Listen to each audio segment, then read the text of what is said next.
Hello everyone, welcome back to your own channel. आज हम करने जा रहे हैं आपकी वर्कशीट नंबर 75 विषय विज्ञान कक्षा 10 हमारी डेट 25 जनवरी के लिए। तो चलिए शुरू करते हैं। आज की वर्कशीट में हम पढ़ेंगे आपका जो पार्ट है हमारा पर्यावरण। ठीक है, तो सबसे पहला जो हमारा टॉपिक है वो है पारिस्थितिकी तंत्र। ठीक है, देखो ये इसमें क्या होता है, जो आपके जैविक घटक हैं वो होते हैं और अजैविक घटक होते हैं वो होते हैं। मतलब जैविक और अजैविक घटक से जो मिलकर बनता है। जैविक घटक क्या होते हैं, जिसमें जीवित जीव होते हैं, और अजैविक घटक क्या होते हैं, जैसे तापमान, हवा, मिट्टी, वर्षा, खनिज आदि, ये सब इसमें शामिल होते हैं। ठीक है, अब देखो यहाँ पे जो परितंत्र है इसके प्रकार कितने होते हैं। प्राकृतिक होता है और मानव निर्मित होता है। प्राकृतिक जो प्रकृति से मिला है, मानव निर्मित जो मानव ने बनाया है। तो प्राकृतिक वह तंत्र जो प्रकृति में अपने आप मौजूद है, जैसे झील, तालाब, जंगल, घास, मैदान वगैरह। ठीक है, जो अपने आप मौजूद है प्रकृति में, वो प्राकृतिक परितंत्र है। मानव में क्या होंगे, मानव द्वारा जो बनाए गए हैं, मानव द्वारा निर्मित और अनुरक्षित होते हैं, वो कृत्रिम परितंत्र कहलाते हैं, जैसे खेत। ठीक है, उसके बाद है मछली घर, उद्यान, इस तरीके से। क्लियर।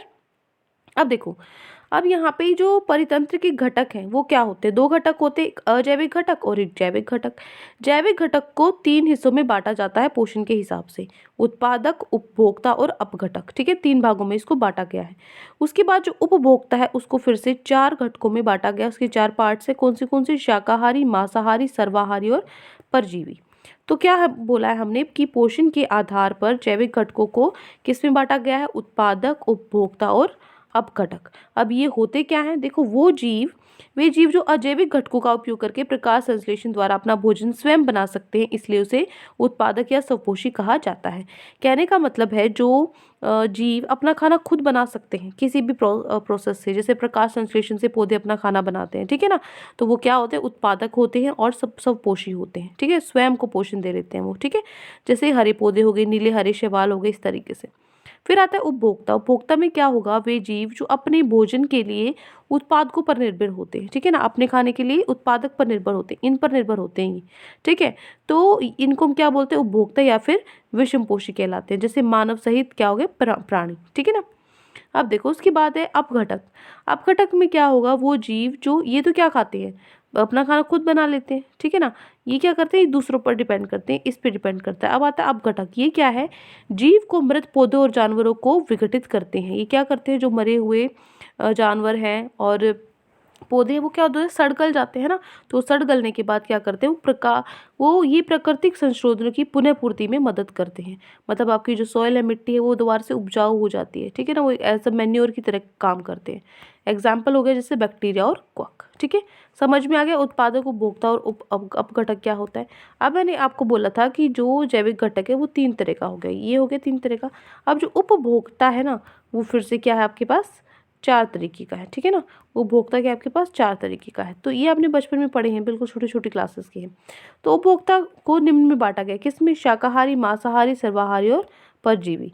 ठीक है, शाकाहारी क्या है, ये जानवर जो केवल अपने भोजन के रूप में हरे पौधे खाते हैं। ठीक है ना, मतलब सिर्फ हरी चीज, मतलब वेजिटेरियन होते हैं। शाकाहारी क्या होते हैं, आपको पता ही है, जो पौधे वगैरह ये सब खाते हैं।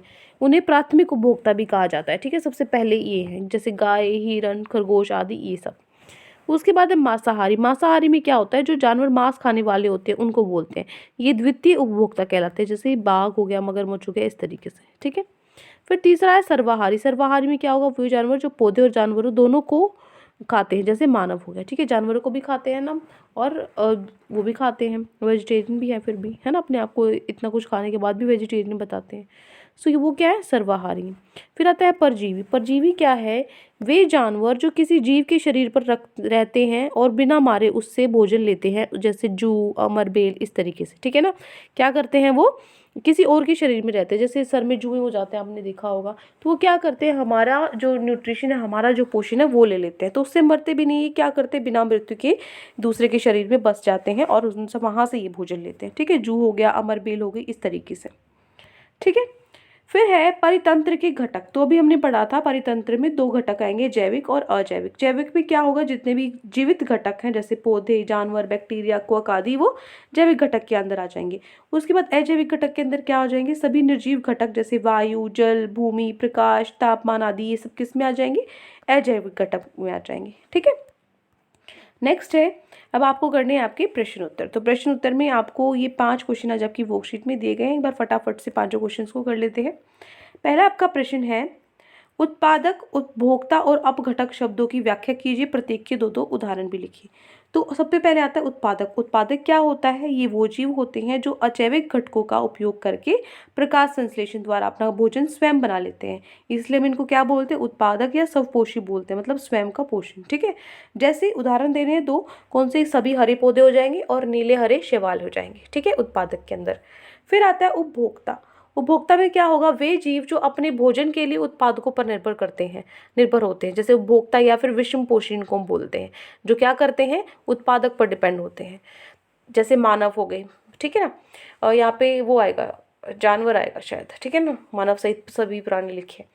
उसके बाद आता है अपघटक। अपघटक में जीव जो मृत पौधों और जानवरों को विघटित करते हैं। ठीक है, सड़े गले जो ये होते हैं, जानवर होते हैं, पौधे होते हैं, उनको विघटित करते हैं और जो प्राकृतिक संशोधन है उनकी पुनः पूर्ति में मदद करते हैं। ठीक है ना, उनको पूरा करने में करते हैं, जैसे वो ज़मीन को उपजाऊ बनाते हैं। मैं आपको उदाहरण बताया था जैसे। ठीक है, तो एग्जाम्पल क्या हो गए इसके? बैक्टीरिया हो गया, क्वर्क हो गया, ये सब क्या है? अपघटक है।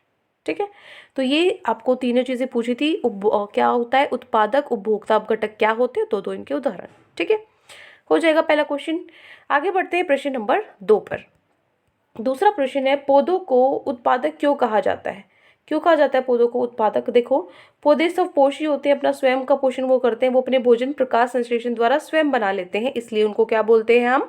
पौधों को उत्पादक कहा गया है। ठीक है, ये हो गया आपका क्वेश्चन नंबर 2। नेक्स्ट है क्वेश्चन नंबर 3। तीसरा प्रश्न है, प्राकृतिक और कृत्रिम परितंत्र में क्या अंतर है? प्राकृतिक में क्या है? ये प्रकृति में अपने आप जो मौजूद होते हैं, जैसे झील, तालाब, जंगल, घास, मैदान, समुद्र आदि, इस तरीके से। और मानव निर्मित में क्या होगा? मानव द्वारा निर्मित और अनुरक्षित होते हैं, कृत्रिम परितंत्र कहलाते हैं, जैसे खेत, मछली घर, उद्यान वगैरह। ठीक है, ये हो गया आपका प्रश्न नंबर 3। आगे है प्रश्न नंबर 4। चौथा प्रश्न क्या है? परजीवी क्या है? क्या होते हैं परजीवी? तो लिखोगे आप, ये जानवर, वे जानवर जो किसी जीव के शरीर में रहते हैं और बिना मारे उससे भोजन लेते हैं, जैसे जू हो गया, अमरबेर हो गया, ये आपके उदाहरण है परजीवी के। ठीक है, आगे है प्रश्न नंबर 5, आखिरी प्रश्न आपकी वर्कशीट का। परितंत्र में उपघटकों की क्या भूमिका है? ठीक है, क्या काम है उपघटकों का? अब देखो, यदि जीवमंडल में उपघटक नहीं होते तो क्या होता? जो मृत शरीर है उसका अपघटन नहीं होगा, जिसकी वजह से पर्यावरण में गंदगी फैलने में क्या होगा? प्रदूषण फैलता जाएगा। फिर है, कुछ जीव तथा क्वक मृत पौधों और जंतुओं के शरीर का अपघटन करते हैं, है ना। क्या करते हैं? कुछ क्वक और जीवाणु होते हैं जो हमारे अंदर जो जीवित शरीर है उसी को हानि पहुंचाते हैं, तो जिससे वो क्या करते हैं? पौधों, सॉरी, अपघटन लिखा है यहाँ पे, हानि वाला पॉइंट नहीं लिखना आपको। अपघटन करते हैं उनका, तो जिससे क्या होता है? पृथ्वी को पोषक भंडार जो है उसमें पहुंच जाते हैं, वो मृदा, वायु, जल, इस तरीके से। ठीक है, इसका मतलब जो प्राकृतिक संशोधन है उनकी पुनः पूर्ति में ये मदद करते हैं। ठीक है, मेन आंसर ये, अगर 1 नंबर में आ जाए तो सिर्फ ये लिख देना। क्लियर? चलिए, तो ये हो गए आपके 5 प्रश्न जो आपकी वर्कशीट में आज गिवन थे। आई होप आपको अच्छे से समझ में आ गए हैं।